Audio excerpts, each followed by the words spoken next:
السلام عليكم الدراري. في هاد فيديو عندنا ثلاثة الأخبار على ثلاثة اللاعبين مختلفين اللي هو أمرابط وأجرد، وأيضا عندنا خبر على الحكيمين. نبداو بالتفاصيل.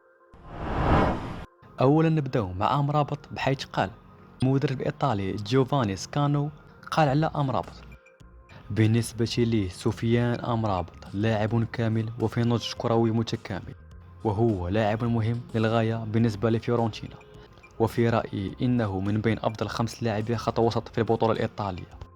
وبالنسبة لنايف أجرد، بعد الخطأ القاتل البارح ضد مانشستر يونايتد في كأس الاتحاد، سمعوا شنو قال المدرب ويست هام عليه. أجرد ما زال مطالبا ليتعود أكثر على المنافسة في البطولة الإنجليزية بإيقاعها وقوتها، مضيفا أن المغربي بحاجة ليتعود على أشياء أخرى، لكن ذلك لا يقلل من قيمته، فهو يعتبر من اللاعبين الذين يقدمون الأداء الأفضل، ودائما يقدم أشياء جيدة في أغلب المباريات، وسريع للغاية ولديه فهم كبير لكرة القدم، بالإضافة إلى وعي مثير للإعجاب حقا.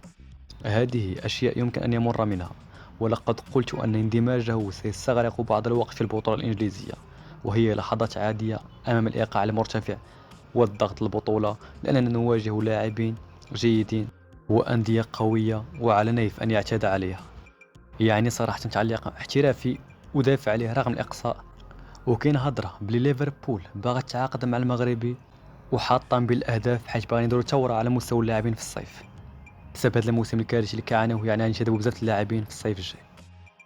ونختموا مع حكيمي: لن يكون بمقدار غالتي مدرب باريس سان جيرمان الاعتماد على مجموعة من اللاعبين المصابين، أبرزهم كيمبيمبي وسانشيز ونيمار وحتى حكيمي في مباراة نانت مساء السبت المقبل. وقالوا بلي ما حضرش أشرف حكيمي للتدريبات البارحة، في إشارة إلى أنه غير مؤهل باش يلعب الماتش الجاي. ووفق مصادر إعلامية فرنسية، فإن المغربي ترك للراحة ليعود في مباراة القمة ضد بايرن ميونخ في ألمانيا.